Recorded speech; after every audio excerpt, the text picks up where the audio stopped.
Hello students, कैसे हो आप सब? क्या हाल चाल? I hope you all are doing great. तो स्टूडेंट्स, जीरो से एनआईटी का सफर जो है वो बहुत मुश्किल होता है, राइट? लेकिन उसके लिए हमारे दिमाग में अभी ये क्वेश्चन है कि क्या अगर हम अब से स्टार्ट करें, जो पहले का टाइम हमने बहुत ज्यादा वेस्ट कर दिया, अगर हम अब से स्टार्ट करें तो क्या ये सफर पॉसिबल है या नहीं है? तो आज का ये सेशन इसी चीज के ऊपर बेस्ड है और 5 मिनट के सेशन में बच्चों बहुत सारी चीजें बताऊंगी आपको, जो आपको यहाँ पे फॉलो करनी पड़ेगी, जिससे आपका ये सफर जो है ना वो पॉसिबल हो सकेगा। लेकिन उसके लिए आपको सेशन जो है वो कंप्लीट देखना पड़ेगा। अगर चैनल पे न्यू हो तो फटाफट से चैनल को सब्सक्राइब कर दो, ठीक है? और सेशन को लाइक, कमेंट, शेयर करना भूलना नहीं है, तभी मोटिवेशन मिलेगा, ठीक है? चलो without any further delay start करते हैं। वेलकम टू आवर चैनल जीत, और आज हम लोग डिस्कस करने वाले हैं जीरो से एनआईटी का सफर।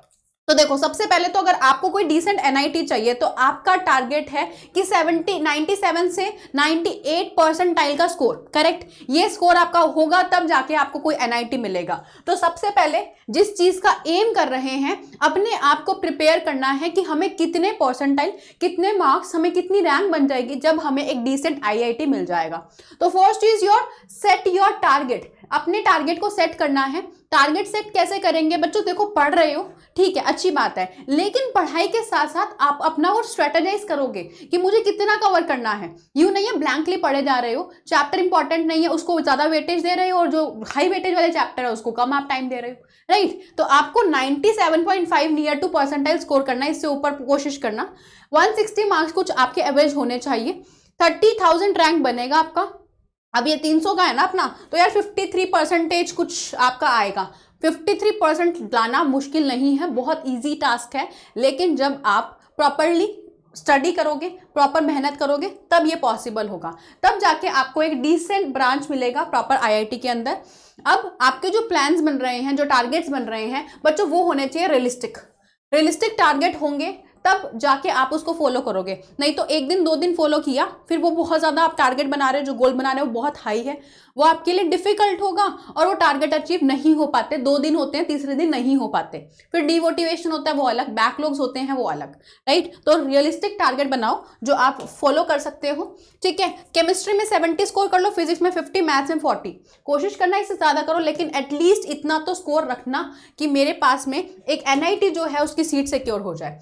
रिसोर्सेज आपको क्या फॉलो करनी है, सेकंड चीज ये है, देखो एनसीईआरटी, उस पर तो आपको लाइक एनसीईआरटी को तो करना ही करना है कवर, वो तो एनी हवा को करना है। आप कोई भी अपने जो भी कोचिंग के मॉड्यूल्स हैं उसको प्रॉपरली पढ़ो, उसके क्वेश्चंस आपको डीपीपीज मिली है, डीपीपीज सॉल्व करो, पीवाईक्यूज प्रैक्टिस करो। ये सब कुछ करने से आप काफी हद तक चैप्टर को जो है ना वो गो थ्रू कर लोगे, उस चैप्टर में मास्टरी कर लोगे। तो हर एक चैप्टर का आपको ये फॉलो करना है पैटर्न, कि आप अगर मुझे चाहते हो कौन कौन सी बुक्स बताने, तो वो आप पूछ सकते हो, मैं उसका एक सेपरेट वीडियो जो है वो कवर कर लूंगी, ठीक है? उसके बाद में आपको डेडलाइन देनी पड़ेगी। अब अपने आप को डेडलाइन क्या है, आपके पास कितना टाइम है? अब हम सितंबर मिड तक पहुंचने वाले हैं, राइट? 4 महीने, मतलब नियर टू, मान लो near to less than 4 months ही है हमारे पास। तो दिसंबर तक कोशिश करना, टिल दिसंबर आपका 70-75% सिलेबस जो है वो डन कंप्लीट हो जाए, ठीक है? 100% सिलेबस करके जाना है आपको। 100% इसलिए क्योंकि अब ना क्या हो रहा है, सिंपल चैप्टर से भी बहुत ज़्यादा क्वेश्चंस जो है वो पूछ के आ रहे हैं। सिंपल चैप्टर से भी क्वेश्चन आ रहे हैं, जिसको हम ना बेफालतू में मार्क्स क्यों कटाए, है ना? 4 मार्क्स हमारे ऐसे ही नहीं बन जाते। तो हम हर चैप्टर करके जाएंगे, क्योंकि कई चैप्टर्स के बिल्कुल ईजी से बेसिक से क्वेश्चंस आ रहे हैं जो हर कोई अटेम्प्ट कर सकता है, करेक्ट? तो आपको क्या करना है, अपना 70-75% सिलेबस 4 मंथ में कंप्लीट कर लेना, जो ये 4 मंथ्स है, और दिसंबर तक कोशिश करना टिल दिसंबर ये सारा कुछ खत्म हो जाए। दिसंबर तक हमें कंप्लीट वाइंड अप सब कुछ करना है, और 100% सिलेबस जो कवरेज है वो होना चाहिए आपका। 2 दिन में एक चैप्टर करोगे तब जाके होगा। अब आपको स्पीड बढ़ानी पड़ेगी। जो छोटे चैप्टर है, ऐसा नहीं है 2 दिन का है तो 2 दिन ही लेना है। जो छोटे चैप्टर है, जो लेस वेटेज के हैं, उनको वाइंड अप जल्दी जल्दी करो, एक दिन में भी निपटा लो, ठीक है? तो जैसे कि बहुत सारे चैप्टर्स आपके ऐसे हैं जो बहुत जल्दी कंप्लीट हो जाते हैं, ज़्यादा वेटेज नहीं कैरी कर रहे हैं, उनको जल्दी से वाइंड अप कर लो, ठीक है? देन उसके बाद रिवीजन में हमें अब जो शॉर्ट टर्म रिवीजन है उसको कन्वर्ट करना है लॉन्ग टर्म रिवीजन के अंदर, करेक्ट? तो आपको पता है क्या करना है, शॉर्ट टर्म को लॉन्ग टर्म में कन्वर्ट करने के लिए जितना भी आप लेक्चर अटेंड कर रहे हो, क्वेश्चन प्रैक्टिस कर रहे हो, डीपीपीस कर रहे हो, उसकी रिवीजन करनी है। कब करोगे, कैसे करोगे? तो नवंबर मिड से दिसंबर मिड तक, मतलब आपको 1 मंथ मिलेगा, उसमें प्रॉपर रिवीजन करना अपने पार्ट की कोशिश करना, पहले कंप्लीट निपटा लो, ठीक है, ताकि नवंबर मिड से दिसंबर मिड तक अपना जितना भी पार्ट है रिवाइज करो, और दिसंबर मिड से दिसंबर एंड तक आपको क्या करने हैं, उसके टेस्ट देने हैं, टेस्ट सीरीज रखनी है। तो मॉक टेस्ट जो है वो कब दोगे, दिसंबर मिड से दिसंबर एंड तक आप अपने टेस्ट देने स्टार्ट कर दो, ठीक है। Then moving on to test जो है आपको देने बहुत ज़रूरी है। लास्ट पॉइंट आपका जो आपको रिवीजन के टाइम के बाद करना है वो है टेस्ट।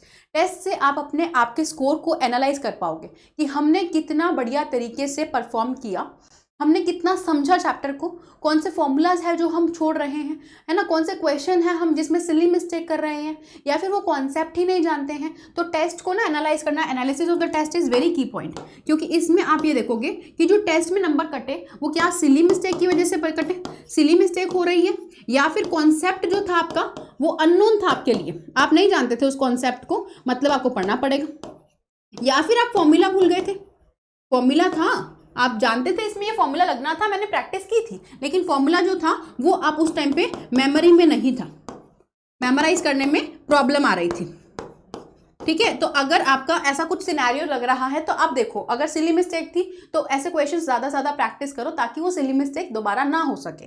कॉन्सेप्ट भूल ही, पता ही नहीं था आपको कॉन्सेप्ट क्या है, तो आप देखो कॉन्सेप्ट नहीं पता तो क्या करना है, वापस उस कॉन्सेप्ट को पढ़ना है, ढंग की तरह पढ़ना है, अच्छी तरह समझना है, और फॉर्मूला जो है उसको मेमोराइज करने में प्रॉब्लम आ रही है तो फॉर्मूला को बार बार रिवाइज करना है।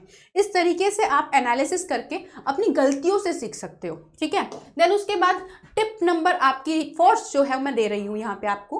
फर्स्ट टिप आपकी ये है कि आपको 10 से 12 घंटे पढ़ना पड़ेगा दिन के डेली। अब टाइम नहीं है, अब आप सोचोगे ना कि कोई बात नहीं कल पढ़ लूंगा परसों पढ़ लूंगा, अब टाइम नहीं है। 10 से 12 घंटे अब पढ़ोगे तो जाके आपको, यार ये जो आपका ड्रीम है, अगर है तो, अगर ड्रीम है तो आपको वो अचीव तभी कर पाओगे जब इतना टाइम लगाओगे तो, ठीक है। ऐसा नहीं है कि आज मन नहीं कर रहा, आज तबीयत ठीक नहीं है, फैमिली कोई फैमिली फंक्शन आ गया है ना, कुछ भी हो गया XYZ रीज़न की वजह से, तो अब वो एक्सक्यूज़ बंद कर दो अगर आपका ड्रीम है तो, वरना तो आप जो चाहते हो वो कर सकते हो, फॉर श्योर हर किसी को फ्रीडम है। सेकेंड टिप ये है कि डाउट सॉल्विंग को ध्यान रखो, इंपॉर्टेंस दो।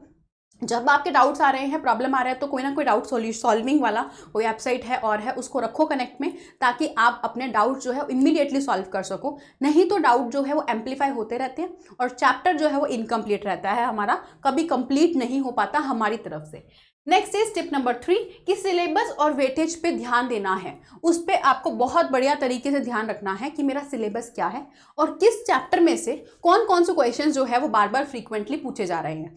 जो चैप्टर जैसे GOC है उसके वेटेज बहुत अच्छी है, केमिकल बॉन्डिंग इसकी वेटेज बहुत अच्छी है, तो ऐसे चैप्टर्स को मिस नहीं करना, उसके क्वेश्चंस को मिस नहीं करना, क्योंकि बहुत वही रिपीटेड क्वेश्चंस होते हैं, बार बार आते हैं, बस वैल्यूज़ या जो भी पार्ट होते हैं है ना उनको चेंज करते हैं, बाकी सेम है, शेप पूछ लिया, हाइब्रिडाइजेशन पूछ लिया, है ना, तो ये क्वेश्चन बहुत कॉमन है। Tip number 4 is hard work को आपको स्मार्ट वर्क में कन्वर्ट करना है। देखो हार्ड वर्क सभी कर रहे हैं, राइट, सब बच्चे हार्ड वर्क कर रहे हैं, कंपटीशन की तैयारी हार्ड वर्क से ही होगी, राइट, लेकिन उसके बाद आपको स्मार्ट वर्क करना है। स्मार्ट वर्क के अंदर जो भी हमारे लाइक जैसे कि हाई वेटेज चैप्टर हो गए, हाई वेटेज टॉपिक हो गए, उन पे ज़्यादा फोकस कर रहे हो, है ना, तो ये स्मार्ट वर्क करना है हमें, ताकि हम उन पार्ट पे ज़्यादा फोकस करें जिनके आने की प्रोबेबिलिटी ज़्यादा है। डन, ये आ गई आपकी टिप नंबर 4। तो अब याद रखना है ये टिप्स के साथ, और जो मैंने आपको बातें बताई वो सब आपको फॉलो करोगे तो जाके यार टॉप NIT आपको स्कोर होगा, अदरवाइज नहीं होगा, ठीक है। तो जिंदगी बदलनी है, यही मोटिवेशन अपने अंदर रखो कि मुझे कुछ करना है, मुझे अपनी ज़िंदगी में आगे बढ़ना है, अपने पेरेंट्स को प्राउड फील कराना है। तो इसी के साथ आज का ये जो टेक्निक्स और टिप्स वाला सेशन था वो कंप्लीट होता है। मिलते हैं नेक्स्ट सेशन में। आई होप ये सब आपको समझ आया होगा और आप ये सभी पॉइंट्स को फॉलो करोगे। So till then bye bye, see you all and good luck.